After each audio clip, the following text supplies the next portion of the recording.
Saudara, firman Tuhan masih mengenai bagaimana kita mengatasi krisis atau bagaimana kita mengatasi persoalan-persoalan dalam hidup kita. Firman Tuhan berkata, sama sebagaimana imanmu jadilah padamu. Dengan iman yang teguh kita pasti berkemenangan. Maka sebaliknya, kalau tanpa iman mustahillah kita berkenan kepada Tuhan. Tapi kalau kita mempraktekkan iman kita, Tuhan akan menyatakan kuasanya seturut dengan iman kita tersebut. Ketahuilah saudaraku bahwasanya Tuhan kita masih Tuhan yang hidup di atas tahta. Dia masih memegang kendali. Dia masih mengadakan tanda jaib, tanda mujizat. Bahkan saya percaya penuh mujizat Tuhan sudah tersedia bagi saudara. Mujizat untuk kesembuhan saudara, mujizat untuk kekuatan saudara, mujizat untuk berkat-berkat bagi saudara. Semua itu sudah tersedia. Apakah itu berkat rohani, apakah itu berkat materi yang sangat kita butuhkan pada masa-masa krisis ini. Tuhan sudah menyediakannya bagi saudara. Bahkan sebenarnya Tuhan Yesus telah menjadi miskin supaya dengan kemiskinannya kamu menjadi kaya.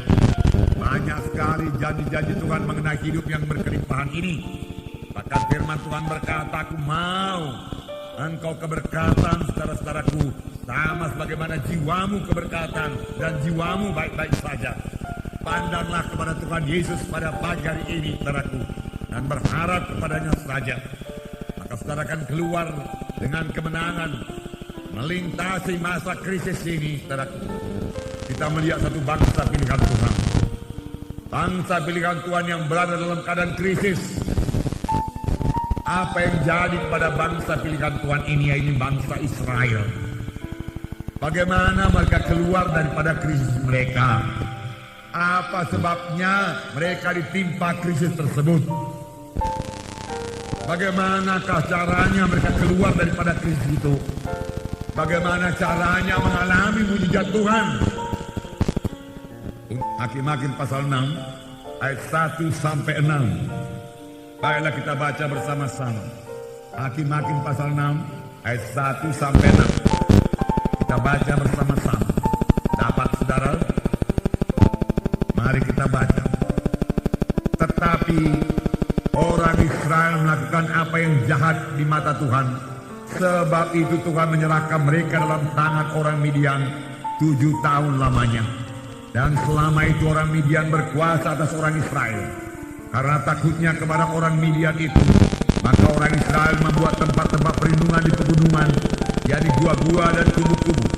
Setiap kali orang Israel menabur, datanglah orang Midian, orang Amalek, dan orang dari sebelah timur, lalu maju mendatangi mereka. Berkemahlah orang-orang itu di daerah mereka dan tidak meninggalkan bahan makanan apapun di Israel, juga domba atau lembu dan keledai pun tidak.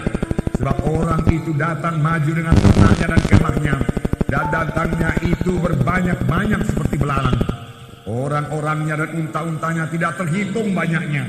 Sekalinya datang ke negeri itu untuk memusnahkannya, sehingga orang Israel menjadi sangat melarat oleh perbuatan orang Midian itu. Lalu berserulah orang Israel kepada Tuhan. Bangsa Israel, bangsa pilihan Tuhan, bangsa yang dikasihi Tuhan. Tuhan mempunyai maksud pada bangsa pilihannya ini. Dan Tuhan memang sudah memberkati bangsa pilihan ini. Hanya sebagai bangsa pilihan Tuhan, mereka memiliki hukum-hukum Tuhan. Tuhan lebih dahulu berfirman kepada bangsa Israel ini dalam Hakim-Hakim pasal 2. Mereka Tuhan berkata, tetapi janganlah kamu mengikat perjanjian dengan penduduk negeri ini. Mezbah mereka haruslah kamu robohkan. Tapi kamu tidak mendengarkan firman-Ku. Mengapa kamu berbuat demikian? Lagi aku berkata kepadamu, aku tidak akan menghalau orang-orang itu di depanmu, tetapi mereka akan menjadi musuhmu, dan segala ilah mereka akan menjadi jerat bagimu. Aku akan mengantarkan kamu ke tanah Kanaan. Tapi janganlah kamu menyembah Allah orang Kanani ini. Tetapi kamu tidak mendengarkan firman-Ku. Inilah selalu kesalahan bangsa Israel. Mereka menyimpang dari jalan Tuhan. Sesudah mereka diberkati Tuhan, mereka mulai lupa kepada Tuhan. Dan mulai ikut adat istiadat bangsa Kanani. Dan mulai ikut menyembah ilah-ilah orang Kanani. Lalu datanglah persoalan. Perlindungan Tuhan dicabut daripada mereka. Dan pada waktu perlindungan Tuhan dicabut, maka dengan mudah musuh-musuh menguasai Israel.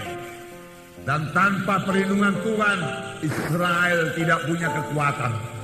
Tanpa perlindungan Tuhan, bangsa pilihan Tuhan sekarang ini, anak-anak Tuhan juga tidak punya kekuatan. Apakah yang menyebabkan perlindungan Tuhan itu dicabut? Perlindungan Tuhan dicabut karena ada dosa yang tidak diselesaikan. Biasanya bangsa Israel, jangankan bangsa Midian datang yang tidak terhitung banyaknya, bangsa Mesir yang kuat sekalipun tidak sanggup mengalahkan mereka. Panjang mereka menyembah Tuhannya, panjang mereka bersekutu dengan Tuhan, panjang mereka tidak berbuat dosa. Dosalah yang menyebabkan mereka lemah. Dosalah yang menyebabkan mereka kalah. Dosalah yang menyebabkan anak-anak Tuhan sekarang dikuasai oleh setan, dikuasai oleh kutuk dosa.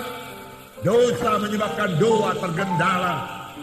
Firman Tuhan berkata, bukannya tanganku terlalu pendek untuk menolong kamu, bukannya telingaku terlalu berat untuk mendengarkan doamu, tetapi dosamu serupa dengan dinding memisahkan aku dengan engkau. Tuhan berkata, parah sekali akibat dosa itu.